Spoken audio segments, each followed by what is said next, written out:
Hello, अस्सलाम वालेकुम प्रीटीज़। I hope आप सब ठीक होंगे और अपना बहुत सारा ख़्याल रख रहे होंगे। सो आज की वीडियो में मैं आपसे अपनी हेयर केयर रूटीन शेयर करूंगी। सबसे पहले मैं बता देती हूँ कि मेरी हेयर कंसर्न क्या है, मतलब मेरी हेयर टाइप क्या है। फर्स्टली मेरा स्कैल्प बहुत ज़्यादा ऑयली है, मतलब मैंने अगर आज शावर लिया है ना तो अगले दिन से ही मुझे ऑयल आना स्टार्ट हो जाता है, मेरा स्कैल्प ऑयली हो जाता है। सेकेंडली अभी मुझे रिसेंटली बहुत गंदा सीवियरली हेयर फॉल हुआ था। एंड थर्डली मेरे बाल काफ़ी ज़्यादा लॉन्ग है, तो होता ही है कि मेरे बाल नीचे से डैमेज हो जाते हैं, स्प्लिट एंड्स पड़ जाती हैं, फ्रीजी बाल हो जाते हैं बेसिकली। और इस हेयर केयर रूटीन ने मेरी बालों की गेम टोटली चेंज कर दी है, मतलब मैं बिल्कुल भी मजाक नहीं कर रही। मेरी 90% हेयर प्रॉब्लम सॉर्ट हो गई हैं और आज मैं आपसे वही शेयर करूंगी। प्लस मैं आपसे अपना मैजिकल ऑयल भी शेयर करूंगी जिसने मेरी हेयर ग्रोथ को काफ़ी इंप्रूव किया है। इसकी वजह से मेरे बाल बहुत लॉन्ग हो गए हैं। बस एक छोटी सी रिक्वेस्ट करूंगी, काइंडली वीडियो को लाइक कर दीजिएगा, चैनल को सब्सक्राइब कर दीजिएगा। Now let's enjoy the video. So जी, हेयर केयर रूटीन का first and most important step होता है हेयर ऑयलिंग का। और मुझे पता है आप लोगों में से कुछ कहेंगे कि हमें हेयर ऑयलिंग करना अच्छा नहीं लगता क्योंकि चिपचिपाहट होती है और बहुत इरिटेशन होती है। तो मैं आपसे आगे चल के एक ऐसा मेथड शेयर करूंगी जिससे आपको बिल्कुल भी इरिटेशन नहीं होगी और आप अच्छे से हेयर ऑयलिंग भी कर लेंगे। उससे पहले देख लेते हैं कि इस मैजिकल हेयर ऑयल को प्रिपेयर कैसे करना है। इसके लिए आपको कोई सा भी ऑयल लेना है, मतलब अगर आपके पास कोकोनट ऑयल है, ऑलिव ऑयल है या मस्टर्ड ऑयल है जिसे सरसों का तेल कहते हैं, कोई सा भी ऑयल है आपने वो ले लेना है। अच्छा, मैं यहाँ पे पर्सनली मस्टर्ड ऑयल यूज़ कर रही हूँ, सरसों का तेल, क्योंकि मैं काफ़ी टाइम से इसे यूज़ कर रही हूँ और ये मुझे सूट भी करता है। और यहाँ मैं जस्ट आपको समझाने के लिए थोड़ा सा बना रही हूँ क्योंकि मेरा ऑलरेडी प्रिपेयर हुआ हुआ है। अच्छा, जितना आपने बनाना है उस हिसाब से अपने ऑयल की क्वांटिटी रख लेनी है। उसके बाद जस्ट आपको 3 चीज़ें चाहिए, जिनमें से पहली है ये कलौंजी, आपको आपके किचन से ईजिली मिल जाएगी। और दूसरी चीज़ है एलोवेरा जेल, बेसिकली ये पत्ता था और मैंने उसे स्लाइसिस फॉर्म में कट कर लिया है।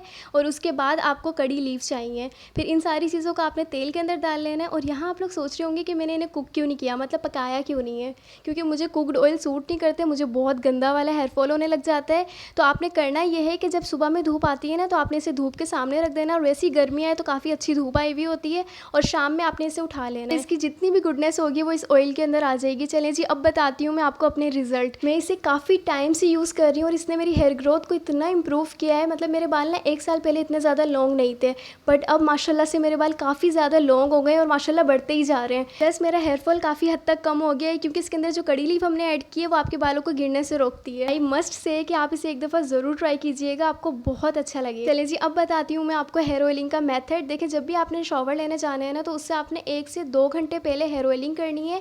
और जस्ट आपने अपनी रूट में अप्लाई करके ना 10 से 15 मिनट के लिए मसाज करना है। और जो तेल बचे वो आप अपनी टिप्स पे लगा लें जो एंड्स होती हैं, एंड दैट्स इनफ। इससे ज़्यादा हेयर ऑयलिंग की आपको बिल्कुल भी ज़रूरत नहीं होती है और आपको बिल्कुल भी इरिटेशन नहीं होगी। और 2 घंटे के बाद आप सिंपली शावर ले लें। चलिए जी, ऑयलिंग हमने कर ली है और अब बारी है शैम्पू की। और शैम्पू में यूज़ कर रही थी ये ऑर्गेनिक ब्लूम का vitamin E argan oil keratin shampoo. इस तरह मैंने आपको बताया कि मेरे बाल काफ़ी ज़्यादा फ्रीजी हो गए थे, एंड्स बहुत डैमेज हो गई थी, तो उस टाइम पे मैंने इसे लिया था। और जब से ही मैं इसे यूज़ करी थी कॉन्टीन्यूसली, और इसने मेरे बालों को इतना ज़्यादा सिल्की कर दिया था, मेरे बाल बहुत सॉफ्ट हो गए थे।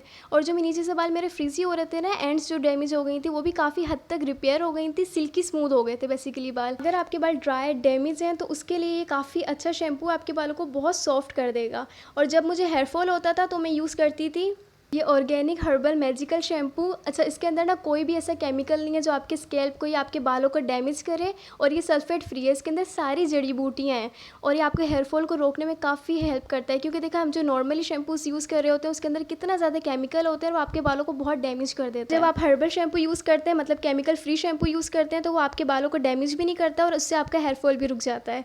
सो ये मैं अपने हेयर फॉल के टाइम पर यूज़ करती थी। कंडीशनर को मैं स्किप कर देती हूँ, उसकी जगह मैं यूज़ करती हूँ हेयर मास्क। और हमेशा मैंने होममेड मास्क यूज़ करें, मतलब कभी एलोवेरा से बना लिया, राइस से बना लिया। कभी भी मैंने मार्केट के मास्क यूज़ नहीं करे क्योंकि मुझे पसंद ही नहीं आते। बट जब मैंने ये सारी चीज़ें ऑर्डर की थी तो उसके साथ मैंने एक ये हेयर मास्क भी ऑर्डर कर लिया था। मैंने कहा चलो यूज़ कर लेंगे, क्या ही जाता है। और ये केराटिन मास्क है बाय ऑर्गेनिक ब्लूम और ये कैफ़ीन से बना है और इसके अंदर कोई भी केमिकल नहीं है। मतलब ये कैफ़ीन से बना और कैफ़ीन आपके बालों को रिपेयर करने में कितनी हेल्प करती है, मैं आपको इसकी इंग्रेडिएंट लिस्ट भी शो कर रही हूँ, आप चाहें तो पॉज करके पढ़ लीजिएगा। और जब मैंने इसे फर्स्ट टाइम यूज़ किया था तो मेरा रिएक्शन था, ओ माई गॉड, ये इतना मज़े का मास्क है ना। एक तो इसकी कंसिस्टेंसी इतनी बटरी है, इतनी मज़े की है, मतलब जब आप इसे हाथ में लेते हो ना ऐसा लगता है आप बटर से खेल रहे हो। इसकी कंसिस्टेंसी बहुत बटरी है और फर्स्ट यूज़ में इसने मेरे बालों को, मेरे फ्रिज को इतना कंट्रोल किया। मेरे बाल इतने सॉफ्ट, सिल्की, स्मूथ, बाउंसी, एक नरिशमेंट आ गई थी बालों में। मुझे ये इतना पसंद आ गया है ना, जब से मैं इसे हर वीक यूज़ कर रही हूँ मेरे बाल बहुत मैनेजेबल, सिल्की, स्मूथ हो गए। जब मैं शावर ले लेती हूँ तो उसके बाद मैं यूज़ करती हूँ ये एंटी फ्रीज हेयर मिस्ट। इससे मेरे बाल और ज़्यादा सिल्की हो जाते हैं और ईज़िली बाल सुलझ जाते हैं, बिल्कुल भी टूटते नहीं हैं। और इसे इस तरह यूज़ करना होता है, जब भी आप नहा कर आएँ, आपके बाल जब डैम्प हो रहे होते हैं ना, तो आपने थोड़ा सा डिस्टेंस रख के 4 से 5 पंप स्प्रे करना होता है और फिर आप ब्रश कर लें। ईज़िली आपके बाल सुलझ भी जाते हैं और बिल्कुल भी टूटते नहीं हैं। सो ये थी मेरी हेयर केयर रूटीन, जिसने मेरी बालों की टोटली गेम चेंज कर दी है। मेरे बाल मैनेजेबल हो गए, मेरी ग्रोथ अच्छी हो गई और मेरे बाल बहुत ज़्यादा सिल्की स्मूथ हो गए। और इन सारी प्रोडक्ट का लिंक मैं डिस्क्रिप्शन में दे दूँगी, अगर आप लोगों को बाय करना है तो आप वहाँ से कर लीजिएगा। ये थी आज की वीडियो, आई होप आपको अच्छी लगी होगी। अगर आपको वीडियो अच्छी लगी है तो काइंडली वीडियो को लाइक और चैनल को सब्सक्राइब ज़रूर कीजिएगा। अपना ढेर सारा ख्याल रखिएगा। See you in the next video. अल्लाह हाफिज़, बाय बाय।